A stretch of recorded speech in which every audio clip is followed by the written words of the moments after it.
કોઈપણ રાજકીય પાર્ટી બધી જ બેઠકો પોતે જીતશે એવો દાવો ચૂંટણી પહેલા કરતી જ હોય છે।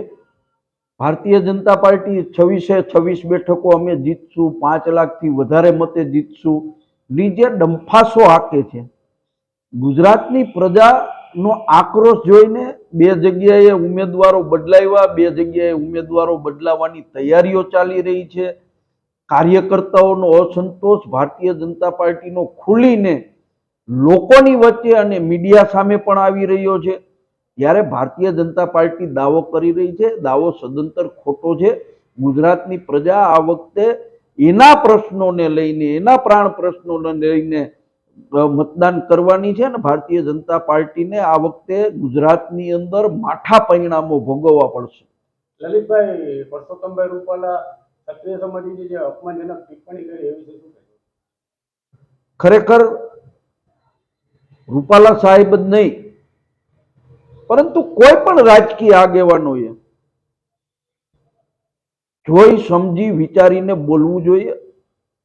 જે સમાજે આ દેશ માટે કુરબાની આપી છે, જે સમાજને કારણે આજે દેશની અંદર સનાતન ધર્મ તાકાતથી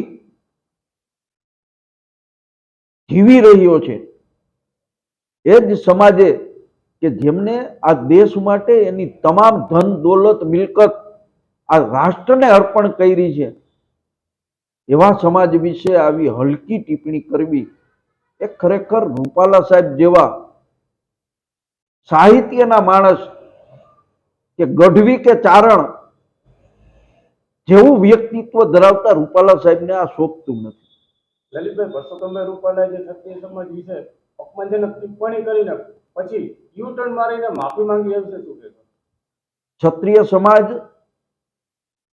શક્તિશાળી મજબૂત સમાજ છે, સંગઠિત સમાજ છે અને રૂપાલા સાહેબને જે કાંઈ સમાજના આગેવાનોના ફોન આવ્યો હોય ઉપરથી રૂપાલા સાહેબ સમજી ગયા હોય કે મારા પગ નીચેથી ધરતી સરકી રહી છે, આ ચૂંટણીની અંદર આ ક્ષત્રિય સમાજ મને ભોય ભેગો કરી દેશે, જેમ વિધર્મીઓને મોગલોના ક્ષત્રિય સમાજે ભોય ભેગો કર્યો એમ ક્યાંક મને ભોય ભેગો કરી દેશે એવી આશંકાને કારણે તાત્કાલિક રૂપાલા સાહેબે માફી માંગવી પડી હોય એવું હું માનું છું।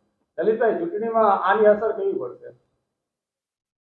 માફી માંગવાથી કોઈ સમાજના મનમાંથી આ વાત નીકળી જાય એ વાત હું નથી માનતો। હું કોઈને ગાળ આપું, મારે જે ખારી ખોટી સુનાવવાની છે એ સુનાવી દઉં અને પછી હું સોરી કહી દઉં તો સામો માણસ મને ભૂલી જવાનો છે? અને આ તો વટવાળો ક્ષત્રિય સમાજ છે,